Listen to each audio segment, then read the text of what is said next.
Assalamualaikum warahmatullahi wabarakatuh. Bismillah, alhamdulillah, wa syukurillah ala ni'matillah, wa la hawla wa la quwwata illa billah. Wassalatu wassalamu ala sayyidina rasulillah, sayyidina Muhammad ibn Abdillah, wa ala alihi wa ashabihi wa man tabi'a sunnatahu wa jama'atah min yawmina hadha ila yawmil ba'thi wan nahdah. أما بعد فقد قال الله تعالى في القرآن العظيم وهو أصدق القائلين أعوذ بالله من الشيطان الرجيم بسم الله الرحمن الرحيم وما جعلنا الرؤيا التي أرأيناك إلا فتنة للناس. Tidak kami jadikan peristiwa kamu dapat melihat segala keajaiban pada malam Isra Mi'raj itu melainkan hikmahnya sebagai cobaan di atas kalian manusia. Shadaqallahu maulana al-azim. Yang berbahagia, anak baca mana tu? Brigadier General Sani bin S. Omar, Panglima 12 Brigade merangkap pengerusi Masjid Muhammad Al-Fatih.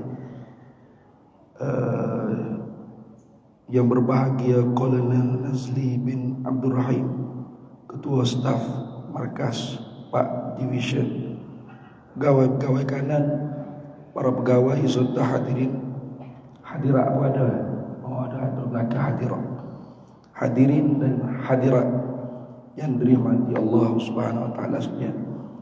Tama-tamanya meminta maaf. Sorot jadi Ramli Sari sikit. 3 minggu dah duduk batuk tak tahu. Abi ikhtiar makan ubat batuk, abi berapa botol coklat ni. Ada kan gula-gula tu, madu tak madu, macam-macam, tak sembuh-sembuh lagi. Jadi suara ni agak tak berapa nak molek malam. Minta maaf banyak-banyak. Mungkin kurang sedap dengar lah. Kalau Ramli Sari sungguh sedap, ni Ramli Sari nyaman. Jadi tak berapa nak sedap mana, meminta maaf banyak-banyak. Jadi siapa tak boleh makan nasi. Kalau makan nasi jadi mutah, batuk mutah, jadi duk makan bubur gitu ya. Para hadirin sekalian, kita berada pada bulan Rajab, bulan yang berlaku mukjizat besar bagi Nabi kita Muhammad sallallahu alaihi wasallam, yaitu peristiwa Isra wal Mi'raj. Artinya perkara tersebut perkara yang amrun khariqun lil 'adati yazharu ala yadin nabi. Perkara yang mencarikan adat yang zahir pada diri seorang Nabi. Kerana pada adat di zaman Nabi sallallahu alaihi wasallam, perjalanan daripada Mekah ke Palestin, kenderaan yang Allah Ta'ala buat pada zaman tersebut adatnya ialah kuda atau unta. Itu memakan masa kebiasaannya kalau pergi daripada Mekah ke Palestin tanpa berhenti R&R mana-mana, sebulan pergi dan sebulan balik. Itu pada adat zaman tersebut. Tapi Nabi kita Muhammad sallallahu alaihi wasallam Isra ni maknanya berjalan malam. Daripada Masjidil Haram ke Masjidil Aqsa. Dan Mi'raj daripada tangga langit pertama ke langit dunia. Nabi kita naik atas Mi'raj, atas tangga tersebut, dinaik akak ke langit pertama. Kemudian langit kedua tangganya diturunkan ke langit pertama. Nabi kita naik ila akhir sampai ke Sidratul Muntaha. Itu dipanggil Mi'raj. Jadi Isra itu sabit di dalam Quran. Dalilnya jelas. Yaitu suratul Isra. Subhanalladzi asra bi'abdihi lailan minal masjidil haram ila masjidil aqsa. Maka kerana itu kata ulama, barang siapa yang ingkar Isra, maka kufur bi ijma'il ulama, kafir dia dengan sebab ijma' ulama. Sebab sabit dengan dalil Quran. Siapa yang ingkar Mi'raj, Mi'raj di dalam Quran tidak disebut dengan secara sharih jelas, tak ada. Tapi peristiwa-peristiwa tersebut ada. Wan najmi idza hawa ma dhalla sahibukum wa ma ghawa wa ma yantiqu 'anil hawa in huwa illa wahyun yuha 'allamahu shadidul quwa zu mirratin fastawa ila akhir. Itu beberapa cerita-cerita tentang Mi'raj. Tapi nama Mi'raj tu tak disebut dalam Quran. Maka kerana itu kata ulama, barang siapa yang ingkar Mi'raj, maka dia fasik mubtadi', tak tentu ke tahap kufur lagi. Nah, siapa ingkar Isra, kufur wal'iyazubillah. Siapa ingkar Mi'raj, fasik mubtadi'. Fasik mana khuruju an ta'atillah. Mubtadi' artinya keluar, tidak mentaati perintah Allah Ta'ala. Tak jatuh ke tahap kufur lagi. Jadi sesaklah. Sesak saja, tak kufur. Tiap-tiap sesak belum tentu kafir, belum tentu kufur. Tapi tiap-tiap kufur pasti sesak. Gitu. Tiap-tiap sesak belum tentu kufur, tapi tiap-tiap kufur pasti sesak. Ingat tu. Jadi Nabi kita Muhammad sallallahu alaihi wasallam dibawa berjalan oleh Allah Taala pada malam Isra wal Mi'raj tersebut. Berapa lama qadar masa? Sebulan? Tidak. Seminggu pun tidak. Sehari pun tidak. Semalaman pun tidak. Betul? Berapa minit Ustaz? Disebut dalam kitab Qissatul Mi'raj oleh Imam Al-Muhaddis Al-Ghaiti, Najmuddin Al-Ghaiti Al-Misri Al-Syafi'i. Dikatakan bekas kepanasan tubuh Nabi tempat Nabi tidur. Kayak kita kalau duduk ni, cuba kita angkat punggung kita, jangan hantar kapet, panas tak? Panas. Sebab tubuh kita ni ada haba, mengandungi anasir arba', tanah, air, api, angin. Auto kena tanya Tok Bomo alih bab tu, tanah, air, api, angin. Ada anasir api dia bagi haba. Jadi haba tubuh Nabi, bekas Nabi tinggal tempat tidur Nabi itu belum hilang lagi, Nabi sudah sampai dah, sudah kembali. Berapa minit dah tahu? Cuba tempat duduk kita duduk jamu. Lama mana ya panas? Lama tak? Sejam, 4 hari, 2 jam. Terbakar kapek gitu. Itulah bobek qadar masa berlakunya Isra wal Mi'raj. Maka sebab tu bila Nabi sampai subuh-subuh, Nabi menengung ke Masjidil Haram. Nabi menengung. Tiba-tiba mari Abu Jahal. Abu Jahal jaga tengok. Wana Muhammad menengung boleh. Dia tanya, ada cerita baru ke Muhammad? Kenapa duk mendengar tu? Rasulullah kata ada. Kalau ada cerita nak dengar, Nabi pun cerita. Semalam Jibril Mikail mari bawa aku belah dada, kamu naik buruk pergi berjalan sampai satu tempat di Madian, sampai satu tempat di Baitul Lahmi, sampai satu tempat di Tibah. Dan itu aku turun semaya, inzil ya Muhammad sallaita, semaya olehmu, semaya di sini. Sampai kepada Masjidil Aqsa, aku jadi imam pada para anbiya mursalin. Kemudian diturun tangga, habis Nabi cerita belakang sampai dapat perintah semaya 5 waktu. Nabi turun balik dengan tangga Mi'raj, naik atas buruk, balik semula ke Mekah. Siapa sini? Abu Jahal ni pada sudah gila dah Muhammad, makin lama makin gila. Dia kata, "Hei Muhammad, kalau aku panggil semua penduduk Mekah, pakak mari duduk depanmu belakang, nak ke tidak? Apa yang mu cerita pada aku ni, mu cerita balik." Dan memang Nabi akan sampai ke sama. Karena itu termasuk wahyu yang diperintahkan Nabi menyampaikan. Ma umiru bitablighi. Wahyu yang diperintahkan Nabi dengan menyampaikan. Maka wajib Nabi menyampaikan.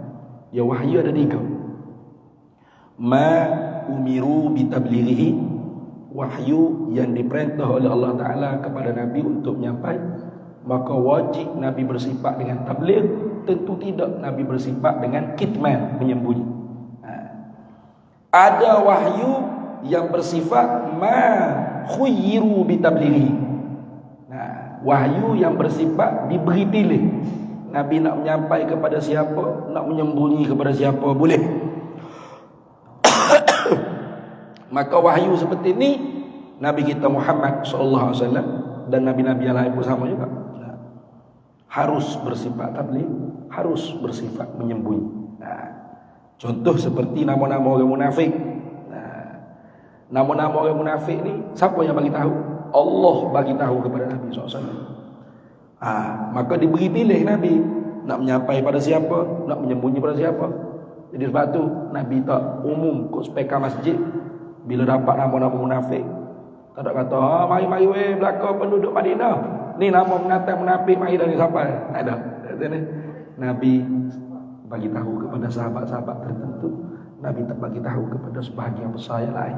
Itu dia panggil wahyu ma khuyyiru bitablighi.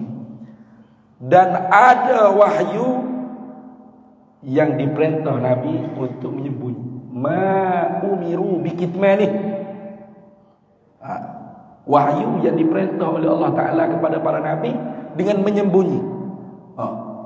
Apa benda tu? Tak tahu. Dah Nabi wajib bersifat dengan kitman, mustahil Nabi menyampaikan. Itu. Jadi tentang Isra wal Mi'raj ni ialah wahyu yang Nabi wajib sampaikan kepada umat. Maka Abu Jahal pun panggil, pakak mari penduduk Mekah. Mari penduduk Mekah. Lalu Abu Jahal kata, Muhammad, cerita, apa cerita aku tadi? Jika mak Nabi ni takut nak tukar statement baru ke, tak berani. Ini menandakan kata Nabi kita tidak bohong, tidak dusta. Apa yang berlaku kepada Nabi benar-benar berlaku. Kalau dusta tujuan apa? Pakak mari habis orang. Kalau kita menipu, takut kita, betul tak? Tapi tak. Tanda kata benar Nabi sallallahu alaihi wasallam. Nabi cerita sebiji sama seperti cerita Abu Jahal tadi. Bila begitu gagak-gagak Mekah. Gagak-gagak. Gila dah Muhammad makin gila, majnun. Sebelum ni gila dah, tambah gila lagi. Dan hak beriman, iman yang toho-toho kata panggil. Iman toho ni maknanya tak berapa kuat mana dah. Sejuk. Sudah. Yoko dok mayoko. Di situlah tiba-tibanya Abu Jahal dia tanya kepada Abu Bakar As-Siddiq, "Hei Abdullah bin Abi Quhafah." Abu Bakar As-Siddiq namanya Abdullah bin Abi Quhafah. Itu nama sebenar Abu Bakar As-Siddiq. Apa mu nak kata dengan cerita saya mu? Nak terima juga lah cerita lagu ni? Jawab Sayyidina Abu Bakar, "Inni la usaddiquhu bima huwa ab'adu min zalika."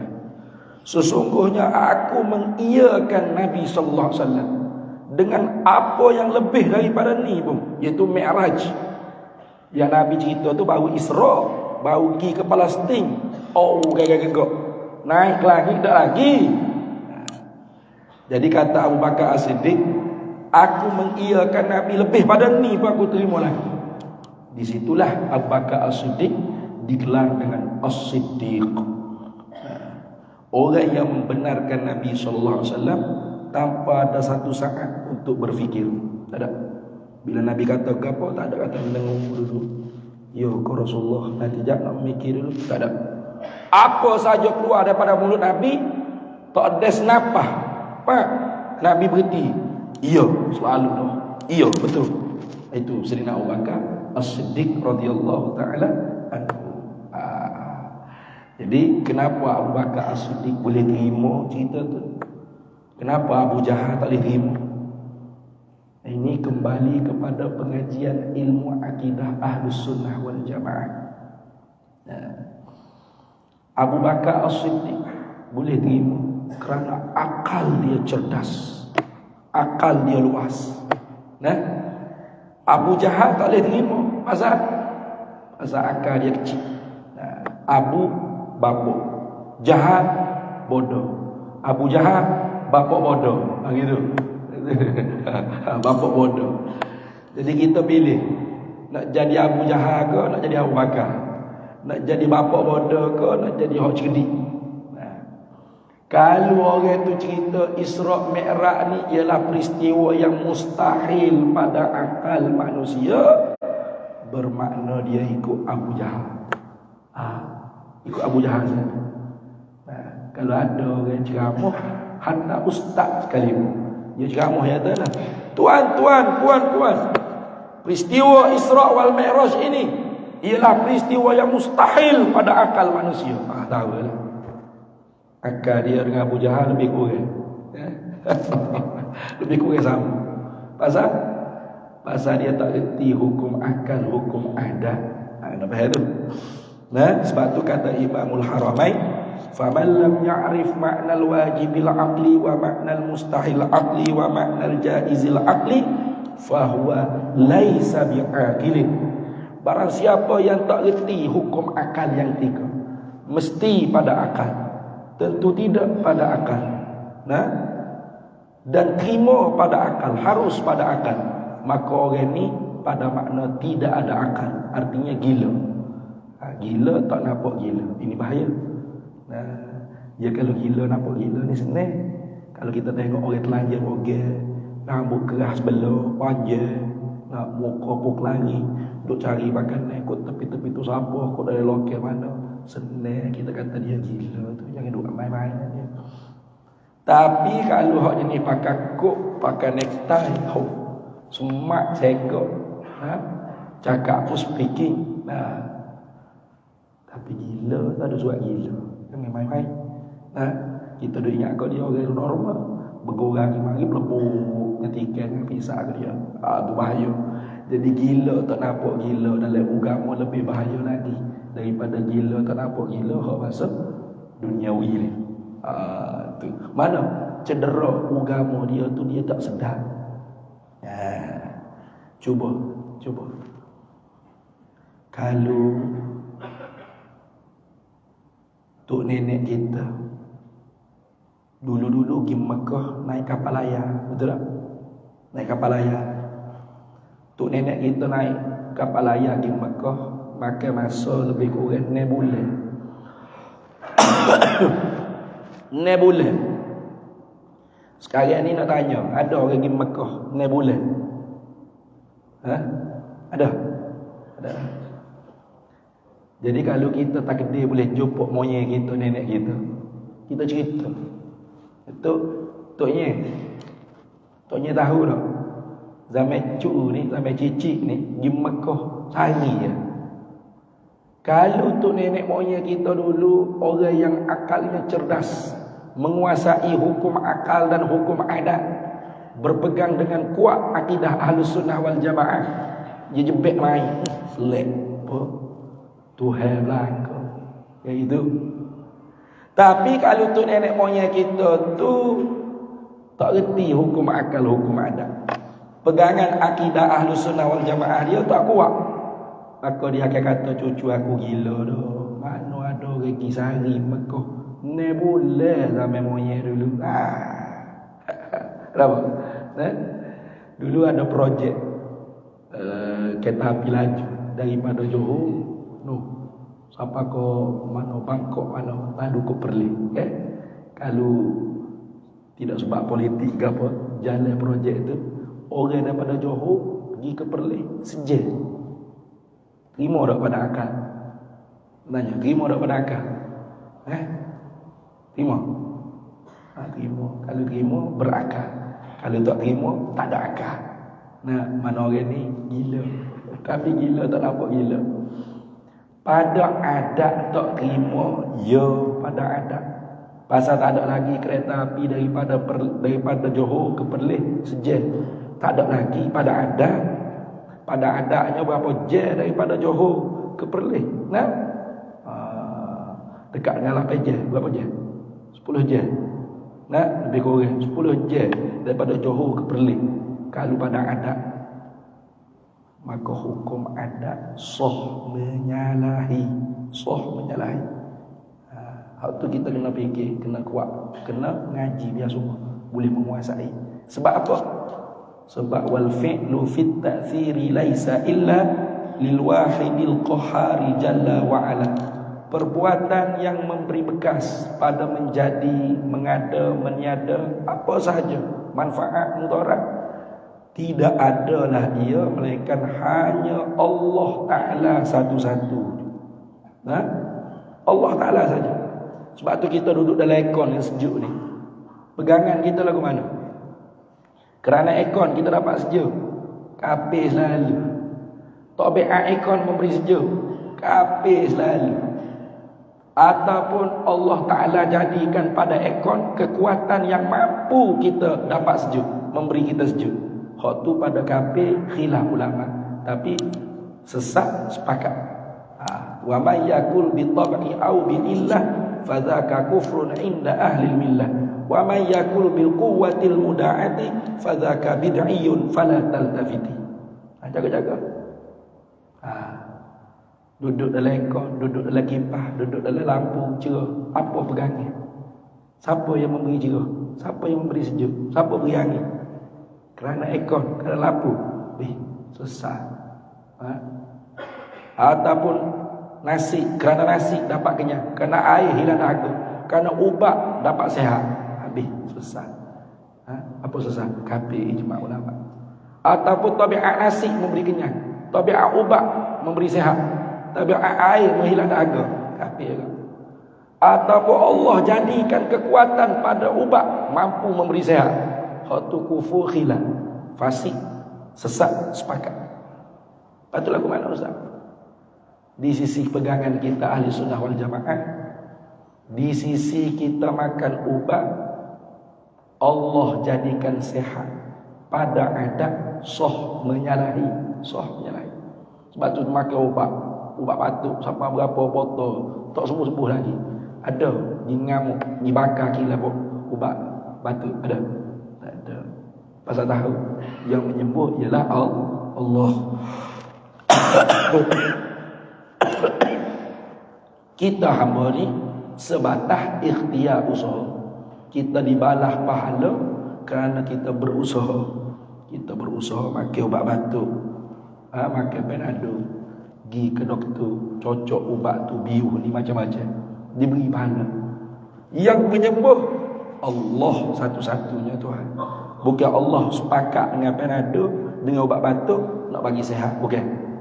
Ini pegangan gini ni, kalau kita tak mengaji sungguh-sungguh dalam ilmu akidah Ahlussunnah wal Jamaah, boleh jadi tersalah pegangan kita.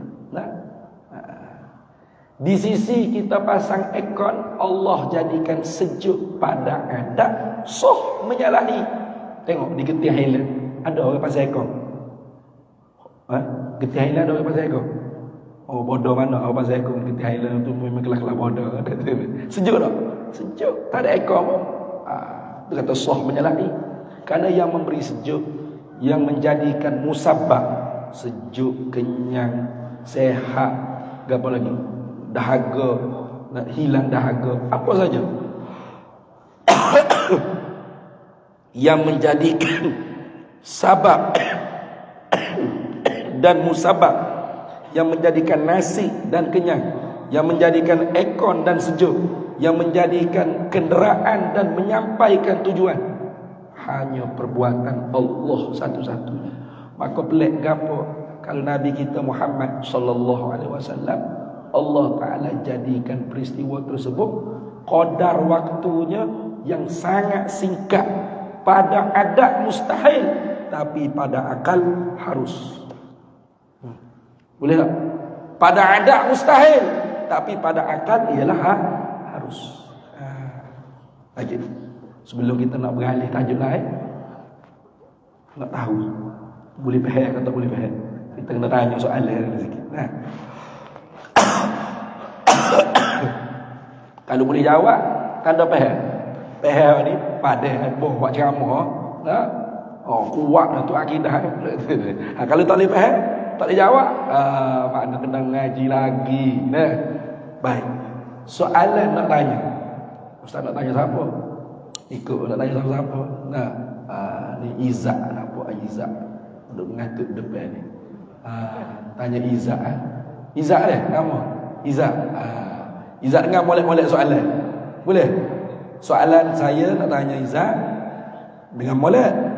Terima ke tidak pada akal, bukan pada adab, pada akal Izzat, orang yang makan nasi 10 pinggan tapi tetap lapar, tak kenyang-kenyang, terima tak pada akal? Pada akal, bukan pada adab, pada akal.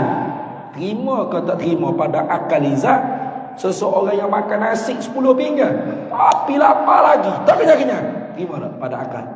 Tak terima dia. Tak apa. Pasal apa tak terima? Sebab banyak sangat. 10 pinggan banyak sangat. Sebab apa kalau banyak sangat tak terima? Sebab soalan ketiga pula. Sebab nasi bagi kenyang. Ya. Betul? Sudah dah lah. Sebab tu je panglima general buat ceramah ni. Nabi beki akidah. Sebab nasi bagi kenyang.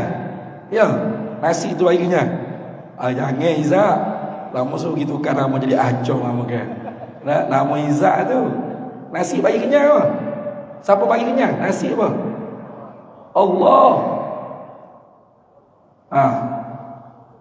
Sebab tu kalau jawab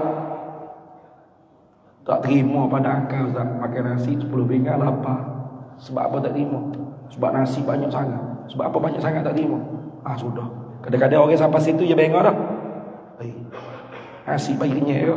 Kayak kapir ke aku. Tapi Izzat memang askar sungguh. Berani dia. Berani mati dia jawab. Nasi bagi kenyang. Aduh. Terima pada akal Izzat. Terima. Pada akal terima. Apa? Makan nasi. Jangan kata 10 pinggan. Satu kontainer awak makan nasi. Kalau Allah tak bagi kenyang, tak kenyang. Awak minum air ni kering, air sungai, air laut, tapi Tuhan tak bagi, hilang dahaga, tepat dahaga. Terima tak pada akal? Terima. Sebab yang menghilang dahaga siapa? Allah. Awak telah ubat batuk 1 kilo, jangan 3 botol, 1 kilo, tak hilang-hilang batuk awak. Terima tak pada akal? Terima. Sebab yang menyembuhkan penyakit batuk awak tu Allah, bukan ubat batuk. Sebab tu orang ahli sunnah wal jamaah kalau sakit makan ubat Panadol tak sembuh-sembuh, dia tak mengamuk, dia bakar gila Panadol. Dia tahu yang menyembuh Allah. Duk makan ubat tu ikhtiar saja. Gitu. Baiklah. Sebab tu kalau jawab awak betulnya apa? Terima pada akal. Sebab apa terima kamu tanya? Sebab Allah yang menjadi, Allah yang membuat, Allah yang mencipta. Bukan makhluk. Makhluknya hanya sebab yang adi saja. Jadi zaman Nabi-nya sebab yang adi. Kenderaan yang beradab pada zaman Nabi kuda. Mana ada lagi kereta, kapal terbang, helikopter lagi ya? Tak ada. Kuda unta, kenderaan yang dijadikan adab pada zaman Nabi oleh Allah Ta'ala untuk menyampaikan pergerakan orang daripada satu tempat ke satu tempat. Pada adat saja zaman Nabi, daripada Masjidil Haram ke Masjidil Aqsa, sebulan pergi, sebulan balik. Sekarang kalau orang Masjidil Haram pergi ke Masjidil Aqsa, sebulan kah? Sebulan kah? Berapa jam je? Berapa jam? Tengok. Ini dia kata pada adat, hukum adat sah menyalahi. Sekarang ni kita pergi ke Mekah daripada Malaysia, naik flight sehari. Cucu cicit kita tak tahu Allah Ta'ala nak tukar gapo pula kenderaan pada adat zaman cucu cicit kita. Barangkali sejam sampai Mekah. Terima tak pada akal? Terima. Jadi kalau cicit kita sesat jumpa kita toknya zaman cicit ni pergi Mekah sejam, kita jebek tak boleh biasa. Pasal Allah yang menggerak, Allah yang menyampaikan dan sebagainya.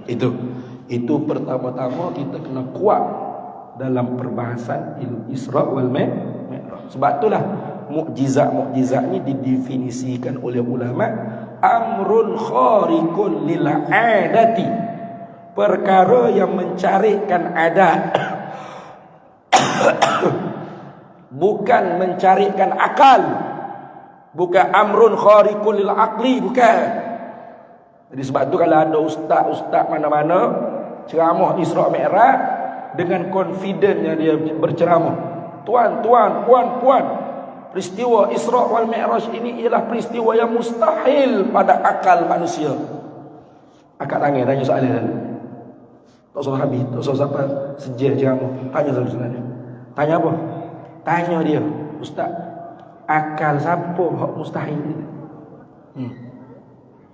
Kalau akal orang mukmin, Abu Bakar As-Siddiq, Sayyidina Umar bin Al-Khattab, Sayyidina Ali karramallahu wajhah, Sayyidina Utsman bin Affan, Abu Hurairah, Abdurrahman bin Auf dan sebagainya radhiyallahu anhum ajma'in, bukan mustahil pada akal, jaizul aqli.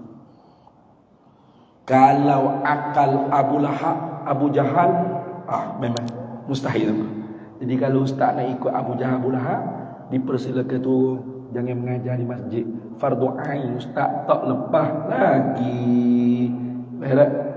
Fardu ain tak lepas tu kalau mengajar itu. Jadi jangan mengajar itu. Kalau ada ustaz-ustaz di kalangan kita ni, kalau ada orang jemput Isra Mi'raj, cerita kepada orang ramai, Isra wal Mi'raj ini peristiwa yang mustahil pada adat, tapi harus pada akal. Beza tak? Beza tu. Beza tu. Waktu baru pegangan ahli sunnah wal jamaah. Baik. Kemudian yang kedua, dalam peristiwa ni, perkara yang paling besar Allah Ta'ala khususkan pemberiannya kepada Nabi kita Muhammad sallallahu alaihi wasallam, tidak kepada para nabi yang lain. Tak ada. Nah, kerana nak menghiburkan hati Nabi. Peristiwa tersebut berlaku dalam tahun Amul Huzn, tahun kedukaan Nabi sallallahu alaihi wasallam, kerana kematian isteri Nabi yang tercinta Ummul Mukminin Khadijah bintu Khuwailid. Kemudian meninggal pula Abu Talib, bapa saudara yang paling membela Nabi sallallahu alaihi wasallam. Kemudian Nabi pula pergi ke Taif, dilempar batu oleh umat di Taif. Maka Nabi duka cita, sedih. Maka Allah Ta'ala hiburkan Nabi dengan Isra wal Mi'raj. Yang paling nikmat sekali ialah musyahadah Nabi akan zat Allah Ta'ala. Itu Nabi dapat nampak zat Allah Ta'ala pada malam Isra Mi'raj. Ini perkara hanya untuk Nabi. Nabi Musa pernah minta, tak dapat. Nabi Musa digelar dengan kalimullah. Nah, sebab apa? Sebab dapat mendengar kalam Allah yang qadim. Wa kallamallahu Musa taklima, berkata-kata akan Musa oleh Allah Ta'ala. Wa kallamallahu Musa taklima, berkata-kata oleh Allah akan Musa taklima, sebagai berkata-kata semati. Jadi hingga dikenal Musa ni kalimullah. Tiba-tiba satu hari Nabi Musa minta dengan Allah. Falamma jaa Musa limiqatina wa kallamahu rabbuh qala rabbi arini anzur ilaika. Tak kala mana sampai Musa ke tempat miqat kami, maka berkata-kata akan dia oleh Tuhannya. Setengah daripada hak Nabi Musa minta akan Allah Ta'ala, hei Tuhan, arini anzur ilaika, berikan kepada aku dapat nampak zat kamu, dapat lihat zat kamu. Nah, jadi masalah melihat zat Allah Ta'ala ni di dalam pegangan ahli sunnah wal jamaah harus pada akal dan berlaku di hari akhirat. Di dunia tidak berlaku, melainkan untuk Nabi SAW pada malam Isra wal Mi'raj. Ingat tu. Di sana keluar dua kelompok. Satu, Mu'tazilah dan Jahmiyah. Mereka mengingkari tak dapat lihat Allah Ta'ala. Sebab Sebab mereka memahami melihat ni ialah dengan buti mata. Mata duduk depan, maka bila dapat lihat Allah, pasti Allah bersudut di kanan, di kiri, di atas, di bawah, di depan, di belakang. Nah, dan bertempat mana? Memenuhi ruang. Mustahil, kata Mu'tazilah. Maka tak dapat lihat Allah Ta'ala. Siapa kata? Mu'tazilah dan Jahmiyah. Satu kelompok lagi dia panggil musyabbihah mujassimah. Dia kata apa? Boleh lihat Allah seperti kita lihat manusia, makhluk. Jadi kalau botol kita tengok botol, ni tak nampak. Mana botol? Pak. Oh, ni botol. Oh, besar ni, pendek ni, tudung ni hijau, bulat gini. Allah gitu kita kata tengok. Mungkin ni Allah Ta'ala. Nyak kalau lagu mana duk sembuh tak nampak lagi lah ni baru nampak. Oh, bulat macam bulat. Tu pun sesat. Dua-dua tu sesat lah ke dah. Jangan dia ikut tu. Tersebut sesat tu supaya jangan ikut. Hak betul mana Ahlus Sunnah wal Jamaah. Wajzim akhi bi ru'yatil ilahi fi jannatil khuldi bila tanahi idzil wuqu'u jaizun bila aqli wa qad ata fihi dalilun naqli. Wajzim akhi bi ru'yatil ilahi, hendak yakinlah hai saudara dapat lihat Allah Ta'ala. Karena Allah Ta'ala ada. Kullu mawjudin yasihu an yura. Tiap-tiap yang ada sah untuk dilihat. Kayak gitu. Jadi melihat tu dengan makna nampak. Ni orang tak faham. Melihat dengan nampak ni lah sama ke? Lain-lain. Lihat tu sebab, nampak tu musabab. Sebab tu kena ngaji dengan ulama. Jangan baca buku sendiri. Man akhadha ilmal aqaidi fi kutubin bila syaikhin dakhalat fi qalbihi al-awhamu. Barang siapa yang mengambil ilmu akidah di dalam buku semata-mata tanpa mengaji dengan ustaz. Ustaz pun ustaz mengajilah. Sebab Allah ni amat jadi ustaz tiba-tiba jadi ustaz. Dengan tiba-tiba jadi ustaz. Bengong habislah masyarakat. Nah, ustaz mengaji dengan ustaz, mengaji dengan ustaz, mengaji dengan ustaz. Gitu. Dia mengaji dengan tok guru, yang mengaji dengan tok guru, mengaji tok guru ada salah silap. Isnadur riwayah, wa isnadur dirayah, wa isnadur tazkiyah. Siapa yang ambil ilmu akidah daripada kita saja, tak ada tok guru yang betul-betul mursyid mengajar dia, dakhalat fi qalbihi al-awham, masuk dalam hati dia segala sangka-sangka. Tu tengok. Jadi kalau kita tak mengaji atau guru hak mengaji, kita dapat lihat Allah Ta'ala dengan buti mata. Tapi Tuhan tak bertepak, pakai duk bengong gitu. Sudah. Aku mana nak faham? Tak faham pakai sudah. Nah. Maksud melihat ialah nampak. Dia panggil min itlaqis sabab wa iradatil musabbab. Gitu. Sebut lihat tapi nak makna nampak. Antara lihat dengan nampak, dia tidak lazim berlaziman, dia tidak mengautomatikkan. Faham ni? Contoh, Sayyidina Umar bin Al-Khattab pernah khutbah Jumaat di Madinatul Munawwarah. Ittaqullah usikum wa bergang. Tiba-tiba Allah Ta'ala bagi nampak Sayyidina Umar, tentera Islam beratus batu jauh. Betul tak? Lalu Sayyidina Umar, ya Sariyah, Jabal. Kejut habis orang bawa. Mana tiba-tiba Amirul Mukminin tukar channel, tukar channel. Tiba-tiba tentera ke bukit. Sayyidina Umar tengok tak? Tak. Lo tengok mana Sayyidina Umar duduk di Madinah, tentera Islam duduk mana? Tapi nampak tak? Nampak. Tu hawi nampak. Dah. Tu hawi nampak. Jadi dengan tak perlu tengok. Ada hak kita tengok pun tak nampak. Ada bawa kereta berdegung masuk Eloban. Bini kata, Allah, abahmu tak tengok kalau berdepan. Dia kata tengok dah tapi tak nampak. Nah, tengok tapi tak nampak. Macam orang accident. Tak, tengok dah kiri kanan nak litah. Cuma masuk berdegung tepuh. Allah. Mu tak tengok ke? Nak signal ni. Tengok dah tak nampak mai ikut mana awak ni. tak nampak. Tengok tapi tak nampak. Jadi akhirat esok, kalau Tuhan nak bagi kita nampak zat dia, tak perlu kita pergi tengok. Bukan maksudnya generasi ni dia puas dalam syurga dia tak ni. Puas dalam syurga dia pergi ketuk pintu kat syurga kolonel Nazli. Ketuk. Kolonel buat apa tu? Kolonel kata duk main bidadari ni general. Bidadari seorang mari kita ikut tengok tu. Bukan gitu.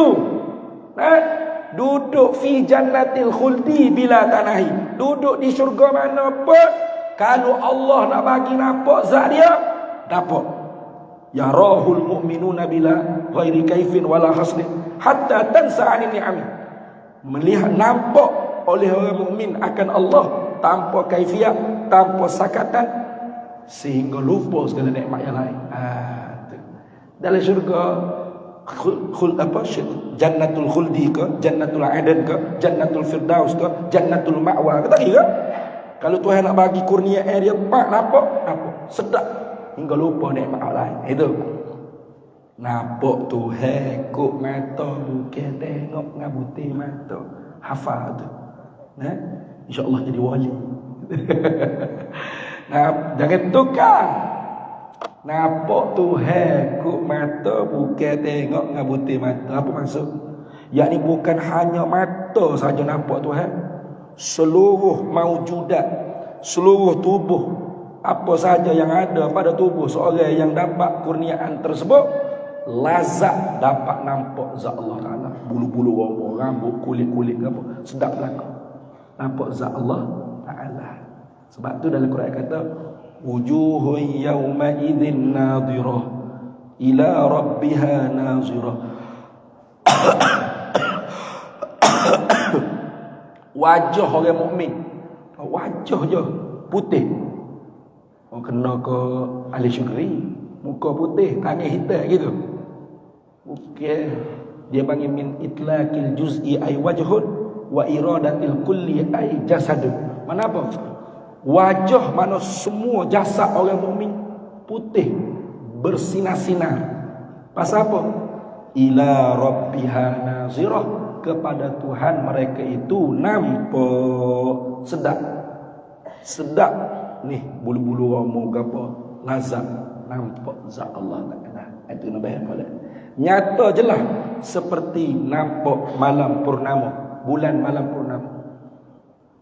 Kenapa tu ada orang duk faham di Indonesia dalam YouTube, dia kata kali pertama kita dapat lihat Tuhan menjelma seperti bulan purnama, bulan gote. Astaghfirullahalazim. Dia tak payah hadis Nabi satarauna rabbakum kama raaitumul qamar lailatal badri. Selagi kamu dapat nampak zat Tuhan kamu seperti mana kalian lihat bulan purnama. Jadi dia kata Tuhan jadi bulan purnama. Bodohnya. Itu Nabi nak tanzir pada pihak idah, dia panggil. Nabi nak banding pada pihak jelas.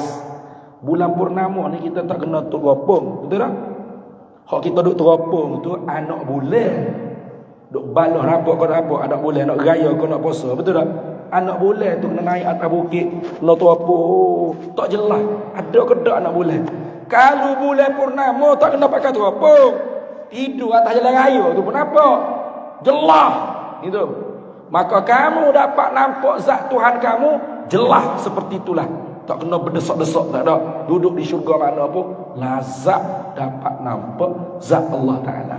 Bukan hanya mata, seluruh tubuh badan.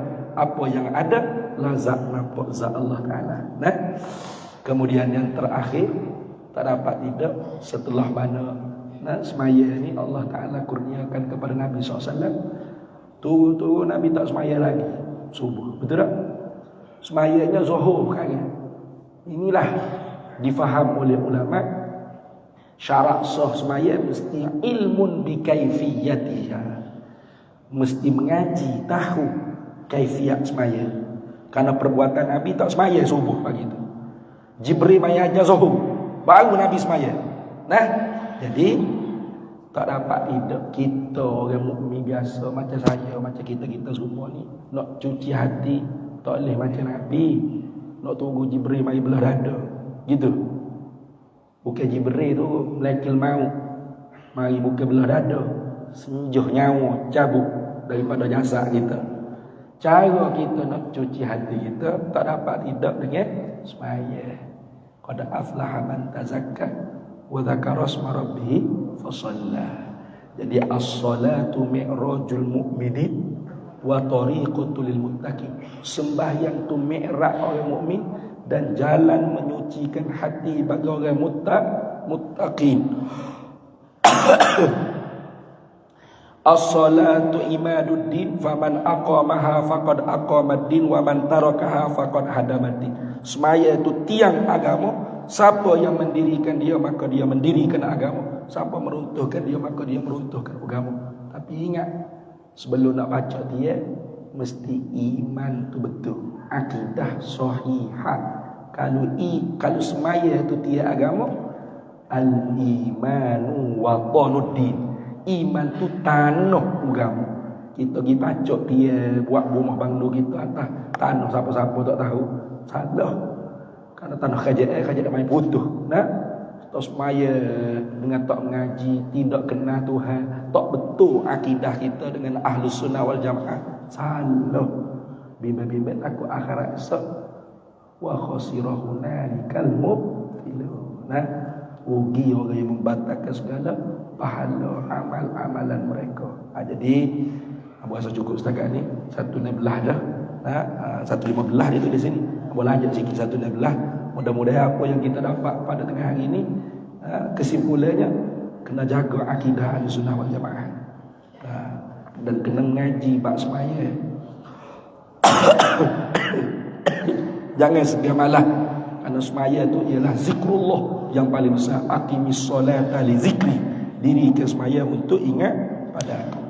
Jadi mudah-mudahan dapat kebaikan bagi kita semua. Sebelum abang nak tutup ni, abang nak maklumlah,